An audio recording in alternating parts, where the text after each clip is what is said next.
Hola, ¿qué tal amigos de San Juan TV? Un gusto tenerlos nuevamente en este su primer programa del mes de noviembre, en donde estaremos fomentando el valor de la intercesión. Y el día de hoy hablaremos de los juegos tradicionales mexicanos para recrearse y divertirse, ya que estos están estimulando la diversión de los más pequeños y han calado en la memoria colectiva con una manifestación cultural que se transmite de generación en generación. Pero primero vamos a nuestra primera cápsula, un valor para vivir. ¿Qué tal amigos de San Juan TV? Es un gusto nuevamente poderles saludar.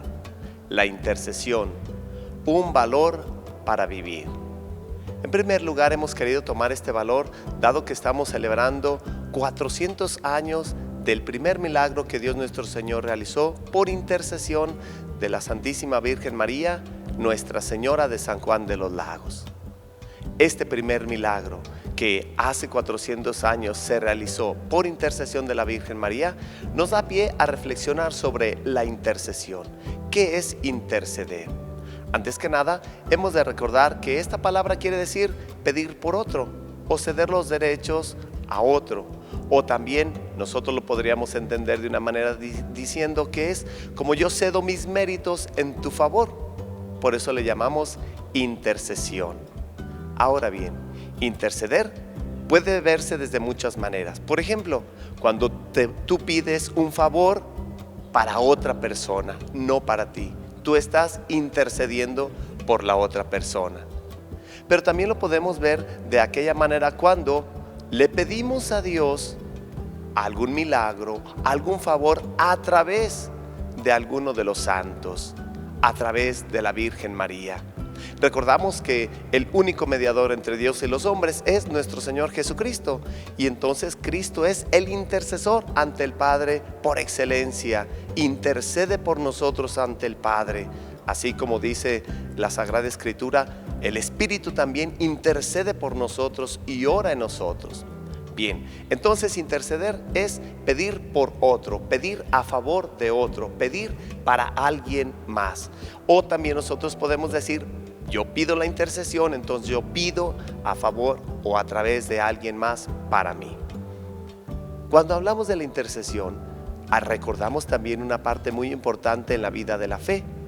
En la vida de la fe recordamos que la iglesia está formada, digámoslo así, por tres niveles: la iglesia triunfante, la iglesia militante y la iglesia purgante. Y a todo esto le llamamos la comunión de los santos. Es decir, cuando hablamos de la iglesia triunfante hablamos de los santos. Cuando hablamos de la iglesia militante hablamos de nosotros. Y cuando hablamos de la iglesia purgante hablamos de los difuntos. Y entonces aquí nosotros oramos por los difuntos. Cuando oramos por los difuntos en realidad estamos intercediendo ante Dios por ellos, pidiéndole a Dios que les conceda la gracia del descanso eterno. Pero nosotros también pedimos a Dios a través de los santos.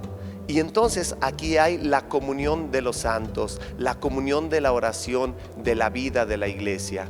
Nosotros oramos por los difuntos, por la iglesia purgante, y pedimos la intercesión de los santos por nosotros. Esto es algo maravilloso, porque entonces la oración en la vida de la iglesia siempre está dando frutos, siempre está rindiendo esos frutos de la santidad. Cuando hablamos entonces de la intercesión de la Santísima Virgen María, nos referimos a que ella no es la que hace los milagros, es Dios quien hace los milagros, pero es ella la que intercede por nosotros. Y esto lo podemos ver muy claramente en el episodio de las bodas de Caná, cuando la Santísima Virgen María se acerca a su Hijo Jesús e intercede por aquellos esposos que se han quedado sin vino. La intercesión es entonces esa oportunidad que nosotros tenemos de orar y pedir a Dios por los difuntos, o también pedirle a Dios a través de la intercesión de los santos. Por esto la intercesión en la vida de la iglesia es un valor para vivir. Nos vemos en la próxima. ¿Quién no conoce este divertidísimo juego que es la Lotería Mexicana? Ya que es un juego de azar, el cual cuenta imágenes típicas que se relacionan con la tradicionalidad de la nación mexicana. Debido a sus líneas, colores y estética particular, este juego comenzó cuando inmigrantes europeos durante la época de la conquista les mostraron a los mexicanos sus costumbres de entretenerse. Vamos a la siguiente cápsula, Tesoros Ocultos de San Juan. ¿Qué tal, amigas y amigos de San Juan TV? Yo soy el doctor Everardo López Padilla, el médico historiador, con la cápsula Tesoros Ocultos de San Juan. Y el día de hoy les voy a platicar la historia del primer elevador que tuvo nuestra ciudad y que además fue utilizado por el mismísimo Papa Juan Pablo II. De ahí que atrás de mí se encuentra el escudo pontificio. Actualmente en nuestra ciudad es bastante común, de lo más normal, encontrarnos con edificios que tienen elevadores. Esto, como les digo, podemos verlo en numerosos sitios y ciertamente pues sería hasta raro que no tuvieran un elevador muchos de estos hoteles, porque son construidos de muchos pisos y difícilmente un turista pudiera subir las escaleras hasta el sexto, séptimo, octavo o décimo pisos. Hoy pues nos parece normal y muy frecuente. Sin embargo, hace 100 años no era así. El primer elevador que hubo en México, en la República Mexicana, lo trajo don Porfirio Díaz y lo instaló en el Castillo de Chapultepec en el año de 1890. Obviamente eran elevadores de mucho costo, porque aparte indicaban era un signo de modernidad. Pues San Juan no se quedó atrás en esta modernidad. 30 años después de que se coloca el primer elevador en la República Mexicana, el santuario de la Virgen de San Juan instaló su propio ascensor. Pero para esto hay que viajar al año de 1923. En este año es una época convulsa, muy difícil, viene esta guerra contra la iglesia de parte del gobierno federal, y bueno, estaba de capellán mayor del santuario el sanjuanense don Gonzalo Ornelas. Él estaba a la cabeza del santuario junto con los capellanes, que eran otros sacerdotes que lo ayudaban en el gobierno del santuario de la Virgen. El Papa había ordenado ya y mandado que el santuario de la Virgen se convirtiera en colegiata, es decir, un grado más hacia arriba en esta jerarquía, convirtiendo al capellán mayor en abad. Un abad, digámoslo así, era una dignidad también dentro de la iglesia.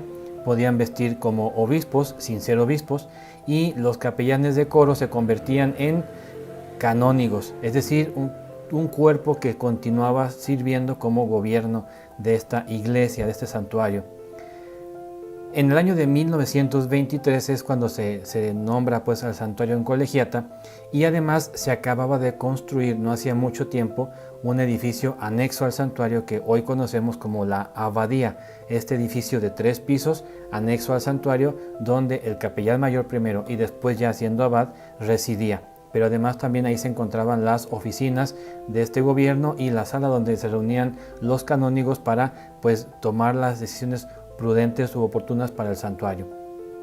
El abad, ya mayor también de edad, un adulto mayor, don Gonzalo Ornelas, viendo pues la necesidad de subir tantas escaleras, porque les digo eran 3 pisos, manda construir y colocar pues un elevador. O sea, 30 años después del primer elevador de México, San Juan tuvo su propio ascensor, lo que nos convierte en una de las primeras ciudades en Jalisco en tener un elevador, y además la única ciudad en México, en Jalisco, que conserva todavía el mismo ascensor y además funcional. Se instala, les digo, hace ya 100 años, en 1923, y la maquinaria al día de hoy sigue siendo casi la misma, salvo algunas adecuaciones que se han hecho obviamente para darle mantenimiento. Este elevador fue utilizado por el mismísimo Papa San Juan Pablo II el 8 de mayo de 1990, y por eso es que pueden ver en el elevador el escudo papal, el escudo del Papa Juan Pablo II, porque ese día 8 de mayo, después de que reza el Ángelus en la catedral, se dirige hacia la abadía para ir al segundo piso donde se hizo este departamento del Papa, donde él comería y después descansaría.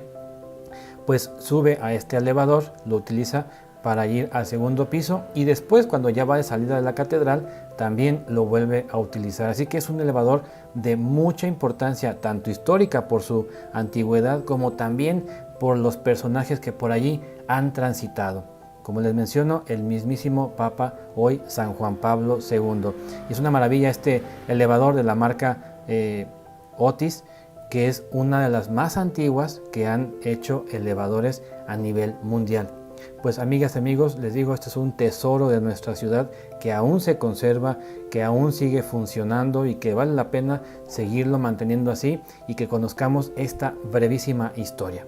Cualquier duda, comentario o sugerencia en mis redes sociales en San Juan TV. Hasta la próxima. Todos en nuestra infancia jugamos encantados o congelados, ya que es una de las actividades recreativas más populares que se realizan en los patios de los colegios, parques y fiestas infantiles, debido a que la cantidad de niños que pueden participar es numerosa. El juego de encantados, los pequeños se divierten al aire libre y hacen sano ejercicio. Vamos a la siguiente cápsula, biblioteca. Hola, ¿qué tal, queridos televidentes? Hoy les voy a platicar el cuento La Cadenita de Oro. Pues allá por el año de 1816, en la ciudad de Mendoza, había una niña llamada Carmen.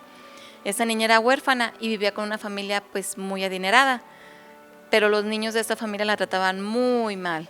Y para aquella época empezaron todas las familias a regalar sus joyas, sus dineros, todo lo que tenían al gobernador, para que el gobernador comprara caballos, comprara armamento, porque el gobernador lo que quería era una lucha en contra de los invasores y quería empezar su lucha desde Chile hasta Perú. Todas las familias acaudaladas pues comenzaron a regalarle lo que tenían al gobernador para llevar a cabo esa lucha. Y Carmen, pues como no tenía nada, ella pensaba qué podía regalarle para también unirse a esta causa. Y pensaba, y en los quehaceres que hacía en su casa, seguía soñando que quisiera darle algo al gobernador, pero se daba cuenta que no tenía nada. Hasta que un día se acordó que tenía una cadenita de oro con la Virgen del Carmen. Y la tomó y dijo, ya sé, voy a ir con el gobernador y se la voy a presentar. Pero también dentro de ella sentía mucha tristeza porque decía que era el único recuerdo que tenía de sus padres. Su papá había fallecido en una temporada muy alta de nieve, murió, y cuando la mamá se dio cuenta, pues también murió de tristeza y Carmen se quedó sola. Pero su mamá le había dicho que esa cadenita algún día le iba a traer mucha felicidad. Ese día ella soñó con la Virgen del Carmen, que ella le sonreía mucho. Para ella fue una señal que la tenía que regalar al gobernador. Decía que a lo mejor con eso podría comprarse un caballo. Pues ella, muy dispuesta, se fue en busca del gobernador a su casa. Ella no sabía por todo lo que tenía que pasar. Entonces la detuvieron los que estaban en la puerta. Decían, hey niña, ¿dónde vas? Dice, es que quiero hablar con el gobernador. Dice, ¿tienes alguna cita? Dice, ay, no sabía que tenía que tener cita. Dice, ¿qué traes? Y ella le decía que traía un obsequio para él. Y le decía el joven, dice, no, es que me tienes que enseñar lo que traes, si no, no te puedo dejar pasar. Y decía, no, solo con el gobernador. Pues fue tanta la insistencia que la pasaron con el gobernador y pues pudo hablar con él y le mostró la cadenita de oro. Y el gobernador le dijo, ¿tienes el permiso para poder darme esta cadena de oro? Y ella le decía que sí. Dice, pero tus padres, dijo, es que ya fallecieron mis papás. Y le platicó toda la historia al gobernador. El gobernador se conmovió tanto de ver a la niña que estaba dispuesta a unirse a la causa con lo poquito que tenía, que la abrazó y le dijo que sí quería quedarse a vivir ahí con él. La niña se sorprendió tanto del gesto que hizo el gobernador, que se acordó tanto de las palabras de su mamá, que algún día esa cadenita le iba a traer tanta felicidad. Y es así como termina esta historia. Espero que les haya gustado y nos vemos en la próxima cápsula. Otro de los juegos típicos que no pueden faltar es ponle la cola al burro, ya que es un juego infantil tradicional que no falte en fiestas de cumpleaños. Puede jugarse con niños dentro de la casa o al aire libre. La imagen en el cartel de un pequeño burrito al que le falta la cola es sinónimo de diversión, porque los niños tratarán de acertar el lugar correcto para colocarla con los ojos vendados. Vamos a la siguiente cápsula, la salud de tu sonrisa. Hola, ¿qué tal amigos? Bienvenidos a una cápsula más de la salud de tu sonrisa. Soy la doctora Melissa Martín. Seguimos con los mismos temas: irritaciones en mucosa bucal o lesiones que podemos encontrar comúnmente. En este caso vamos a platicar sobre la candidiasis oral, que es causada por un hongo y es molesto, es irritante, pero en estos casos, si tienes los cuidados adecuados, puedes evitar que te vuelva a salir para siempre. A diferencia de la lesión anterior que platicamos en la cápsula pasada sobre los virus, este caso de los hongos sí es más oportunista. ¿A qué me refiero? Algún descuido que tengamos en higiene o alguna predisposición que tengamos fisiológica nos puede hacer que tengamos este malestar, pero sí se puede curar y con los cuidados adecuados podemos evitar que nos vuelvan a salir.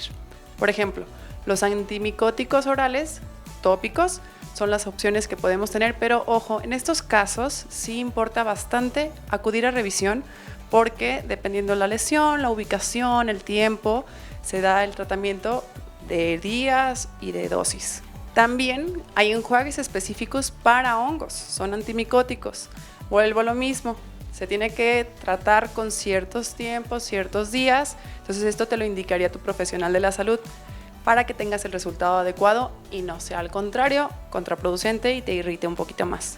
En general, la más básica es mantener súper buena higiene. En realidad los hongos son, digamos que unos seres oportunistas que aprovechan cualquier lugar húmedo, sucio y crecen. Entonces, usualmente personas que tienen prótesis en boca o algún descuido que tengamos o que nos baje, no sé, nuestro nivel de defensas en el cuerpo, puede favorecer a que nos aparezcan este tipo de lesiones. Entonces, ¿cómo nos podemos defender? Con muy buena higiene, tratando de evitar que tengamos restos de alimentos y demás, para que así sea menos la oportunidad de que un hongo crezca en nuestra boca. También es importante revisar nuestra dieta. Resulta que los alimentos ricos en azúcares son los número 1 alimento favorito de los hongos, entonces probablemente si repetidamente estamos teniendo esta lesión, posiblemente sea porque estamos teniendo una alta ingesta de azúcares, entonces cambiar un poquito eso en nuestra dieta, aumentar los nutrientes, ¿para qué? Pues para tener un poquito más de defensas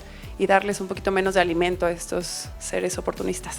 Como les dije al principio, es súper importante que vayan a revisión, ya que para identificar que sea la lesión que creemos que es, en estos casos sí se necesita de un especialista. Entonces vas a revisión, te dan indicaciones. Automedicarse en estos casos puede salir un poquito contraproducente, pero bueno, yo sé que de todos modos a veces elegimos el automedicarnos. Como dije en cada cápsula, no más de 2 semanas. Después de 2 semanas de que una lesión continúe, voy a revisión sí o sí. Nos vemos en la próxima cápsula de la salud de tu sonrisa. El juego del avioncito es uno de los juegos legendarios y es de los pocos juegos practicados mundialmente. No por ser viejito deja de ser desafiante y complicado. Pone a prueba la precisión de tus saltos y la capacidad de equilibrarte. Además que trabajas mucho la coordinación. Vamos a la siguiente cápsula, la chispa de vivir mejor. Hola, ¿qué tal? Bienvenidos a este espacio de la chispa de vivir mejor. Hoy quiero compartirles un tema acerca del miedo al éxito, los motivos que te paralizan y cómo superarlos. El miedo al éxito es un mecanismo inconsciente.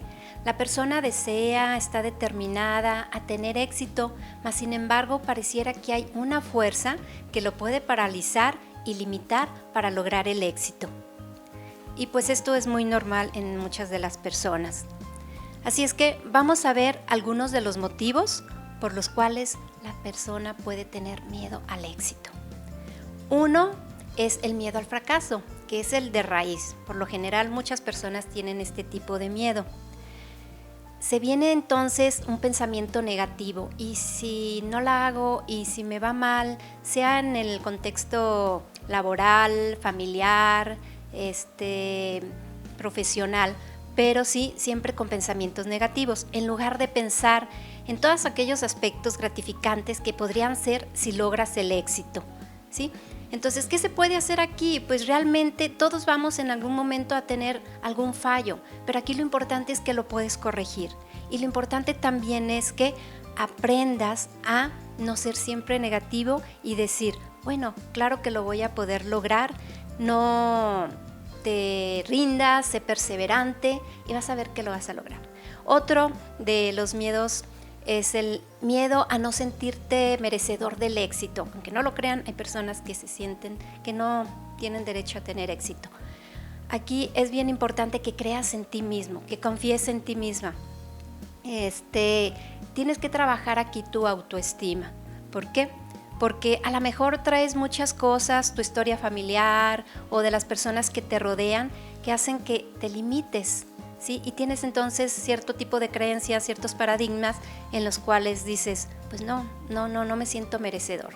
Entonces, créetela, ten confianza en ti, porque tienes todo el derecho a tener éxito en la vida. Otro es el miedo a la crítica. Y increíblemente hay personas que siempre están pensando en que las demás le aprueben lo que ellos piensan, lo que ellos opinan, o están al pendientes de lo que opinan los demás. Y bien, otro de los miedos es el miedo a la crítica, ¿sí? Hay personas que buscan siempre la aprobación de los demás, como si eso fuera garantía de ser aceptados y queridos. Y la verdad es que pues no te deben de importar las opiniones de los demás, ¿sí? Es importante lo que tú creas, lo que tú quieras, lo que tú desees.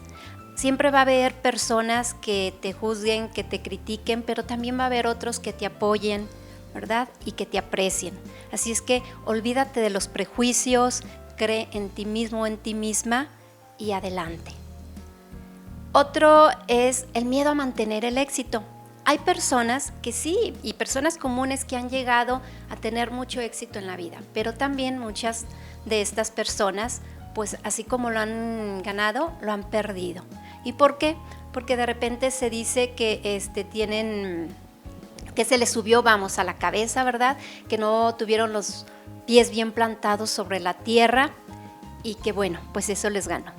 Aquí las personas que realmente tienen el éxito, lo importante es que siempre vean al fondo de su corazón, que no dejen de ser las personas que son, personas humildes, no alejarte también de las personas que te quieren y siempre creer en ti también y seguir evolucionando.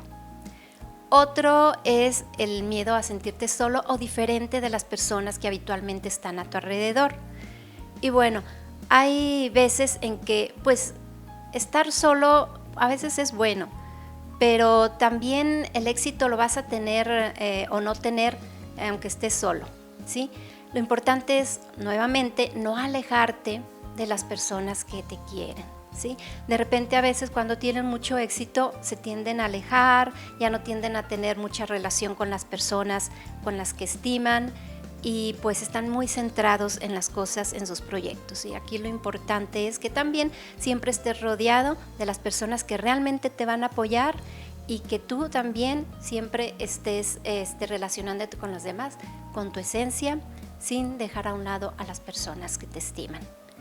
Y pues bien, yo con esto quiero invitarte a que no desaproveches las oportunidades, tengas confianza en ti, creas en ti. Las cosas a veces no son fáciles, pero si tú crees en ti, no te rindes, aunque sea una, otra y otra vez, lo vas a lograr.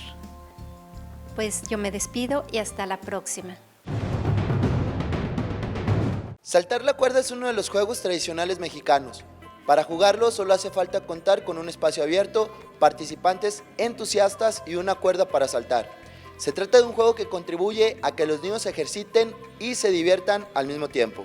Vamos a la siguiente cápsula, nutrición.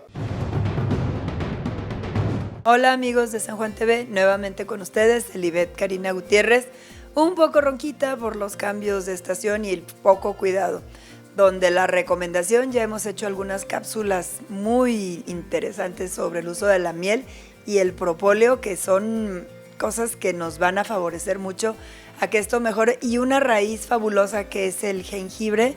Además no abusen de ella porque decían los viejitos, decía mi abuelita, que es muy caliente para el intestino. Créanme lo que sí es, pero es una maravilla mezclado con miel y limón, el mejor remedio para mejorar este problema.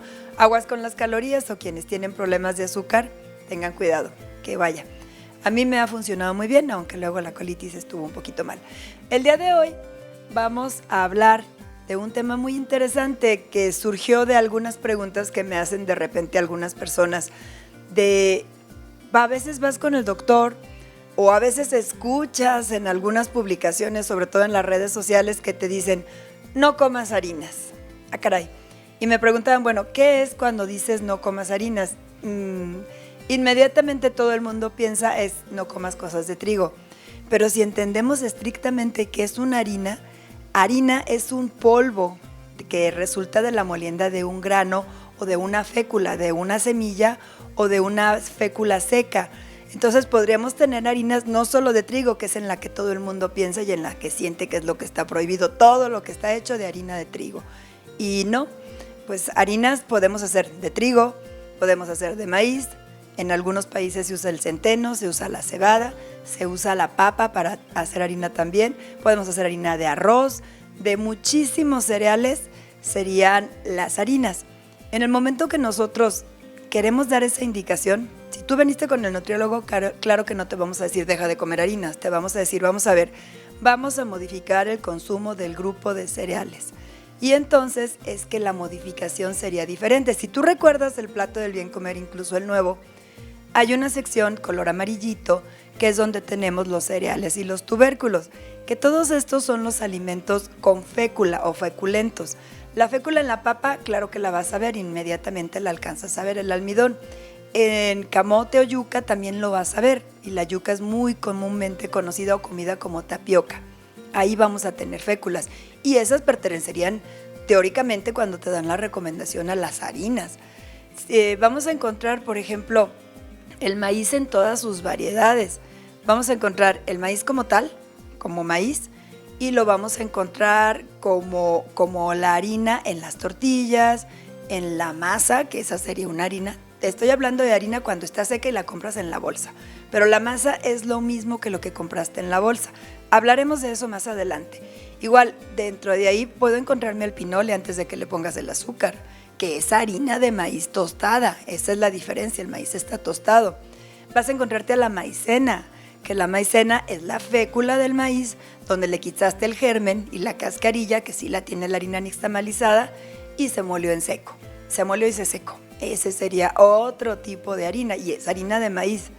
Y está la harina de trigo, que tenemos muchas variedades, y de esas variedades vamos a producir diferente tipo de alimentos. Hay diferente harina para hacer las pastas o los extruidos que tienen formas, que es un trigo duro que nos va a dar esa consistencia, y vamos a tener harina para hacer galletas, para hacer tortillas, para hacer panes que tienen diferentes consistencias.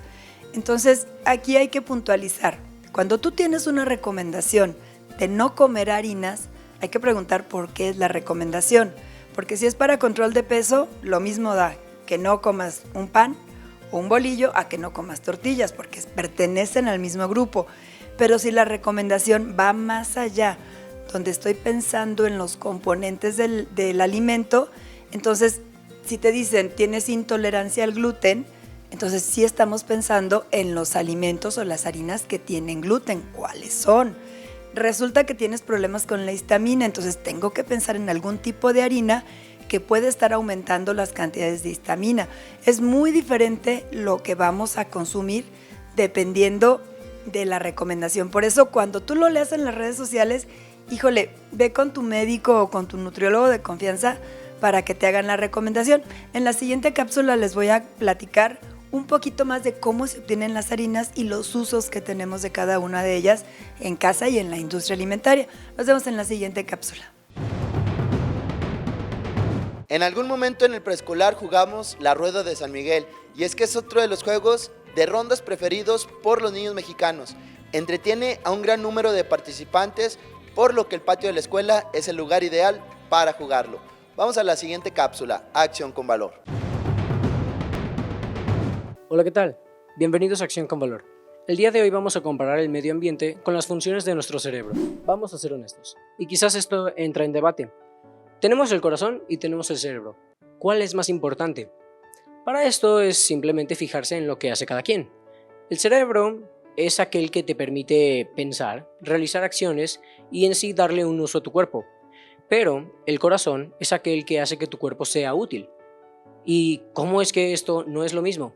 Verás, el corazón es como el interruptor de encendido y apagado. Con este estamos encendidos y nuestro cuerpo puede ahora performar acciones. Nuestro cerebro es solo el que se encarga de moverlo. Y esta vez vamos a hablar del cerebro, que después del corazón es lo más importante que seguro nosotros tenemos. Vamos a dividirlo en estas partes. Primero hablemos de la frontal, de las primeras 4 que veremos y después unas extras. ¿Qué es lo que hace la parte frontal del cerebro?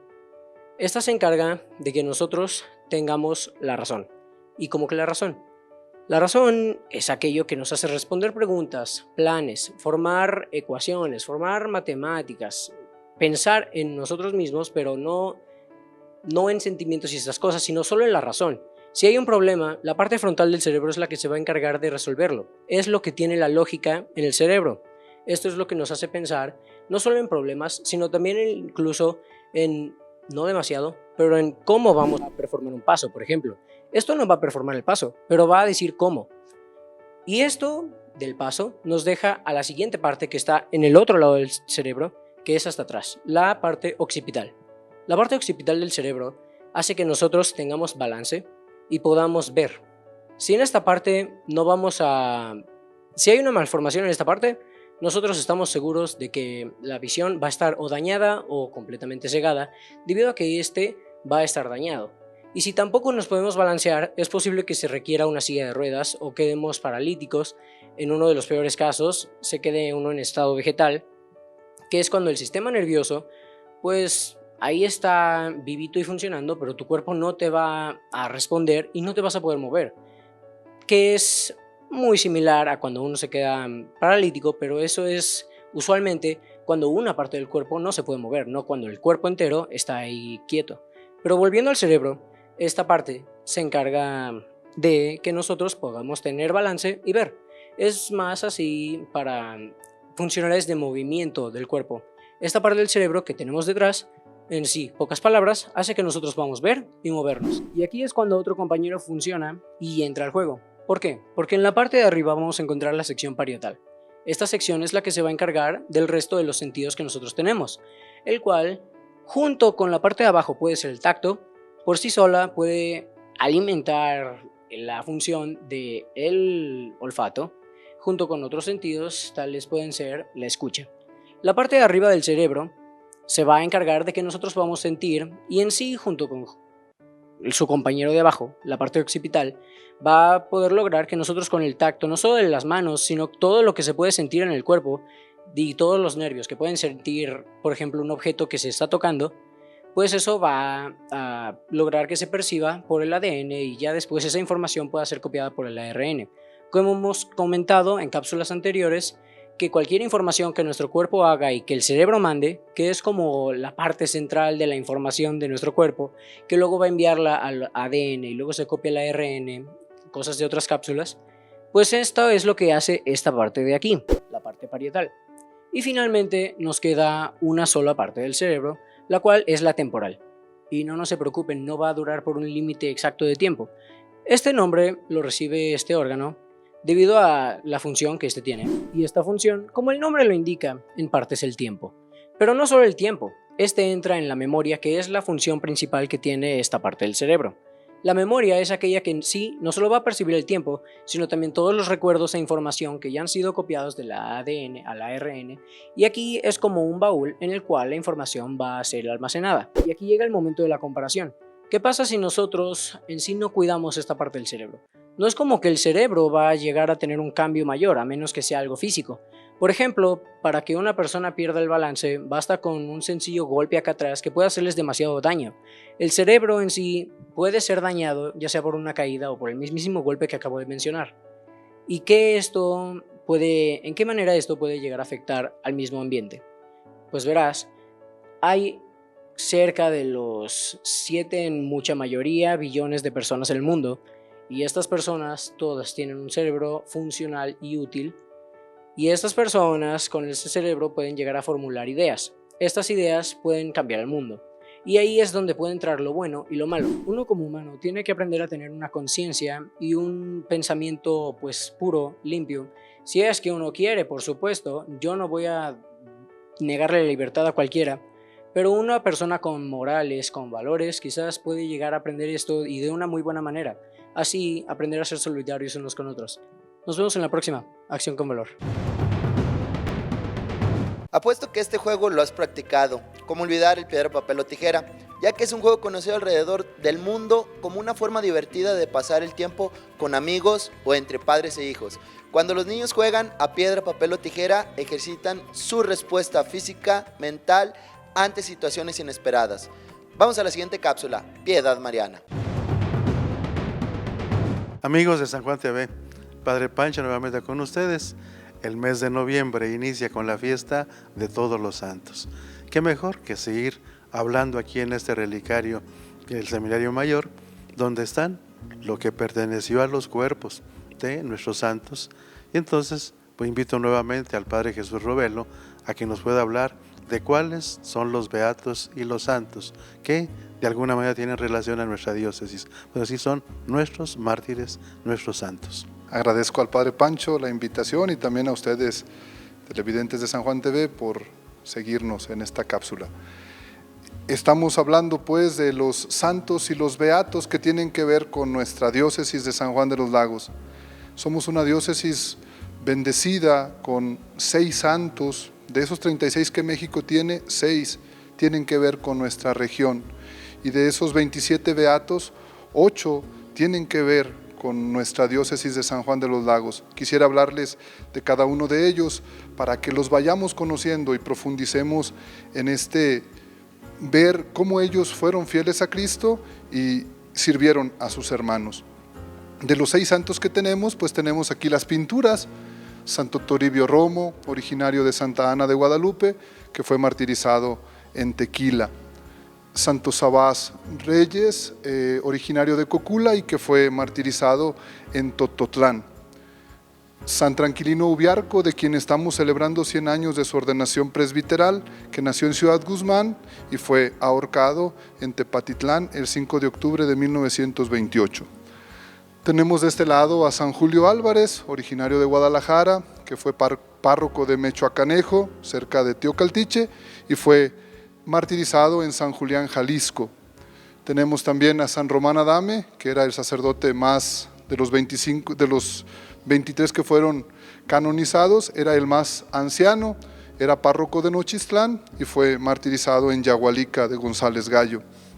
Por último tenemos aquí a nuestro paisano Pedro Esqueda, que nació en San Juan de los Lagos, se formó en San Juan y en Guadalajara y ejerció como sacerdote los 11 años en San Juan de los Lagos y que fue martirizado en Teocaltitán de Guadalupe, conocido como Tecua. Estos son los 6 santos que tenemos. Un santo y un beato está puesto por la Iglesia ante nosotros, en primera, pues para que conozcamos su vida y imitemos aquellas virtudes que ellos vivieron en este seguimiento de Cristo, y también están puestos para que intercedan por nosotros. Si ellos ya está comprobado que están con Dios, pues podemos decirles: échame una manita, pídele a Dios por mí ante esta necesidad. Tenemos también 8 beatos, tenemos 3 que fueron padres de familia, que estaban casados y que educaron pues a sus hijos. Tenemos aquí al centro a Anacleto González Flores, originario de Tepatitlán, que fue licenciado. Antes de ser licenciado se formó en el seminario aquí en San Juan de los Lagos de 1908 a 1913. Está también Miguel Gómez Loza, originario de Refugio de Paredones, cerca de Tepatitlán, un hombre que fue puesto preso 59 veces por causa de Cristo y que no le importaba. Era un hombre que trabajaba por defender los derechos de las personas y los derechos de Dios. Y tenemos acá a Luis Magaña Servín, originario de Arandas, un hombre que trabajaba como curtidor de pieles, que amaba mucho a su esposa, un adorador nocturno, un hombre pues de compromiso con Dios y con los hermanos. Estos son los 3 beatos que fueron casados, que tuvieron hijos y que fueron también activistas sociales fuertes en favor de la defensa de la libertad religiosa y en favor de los derechos de Dios. Tenemos también a 2 beatos originarios pues de aquí, de la región, pero que murieron mártires en España. El beato Reginaldo Hernández, originario de San Miguel el Alto, y el beato José María Escoto Ruiz, originario de un rancho cerca de Atotonilco que se llama Agua Caliente. Ellos fallecieron en España, pero también fueron declarados beatos, y también de alguno tenemos aquí reliquia, del otro no, porque de Fray Reginaldo Hernández lo quemaron y no sabemos nada pues de su cuerpo ni de sus reliquias óseas. Tenemos además otros 3 que son originarios de aquí de nuestra región, son los beatos mártires de San Joaquín. aquí los tenemos al centro. Ellos fueron 2 sacerdotes, José Trinidad Rangel, de la diócesis de León, el beato también Andrés Solá Molís, un sacerdote religioso español que también murió en este rancho de San Joaquín, y un laico, Leonardo Pérez Larios, originario de Lagos de Moreno, que viviendo pues en León lo confundieron como si fuera sacerdote, y a los 3 los tomaron presos, y como represalia porque se había descarrilado un tren, los trajeron y los martirizaron cerca de Lagos de Moreno en un rancho que se llama San Joaquín. Y es así que tenemos pues a estos 6 santos y 8 beatos, originarios pues de nuestra región, a quienes en este mes de noviembre, mes de la santidad, podemos pedirles que intercedan por nosotros, que nos ayuden también con sus virtudes a imitar a Jesús, a ser fieles a Él en todas las circunstancias, y que estos modelos nos ayuden a todos a seguir también nosotros en este siglo XXI, siendo fieles a Dios, sirviendo a los hermanos, buscando ser santos. Pues agradezco mucho al Padre Pancho la invitación a hablarles sobre los santos y beatos de nuestra diócesis.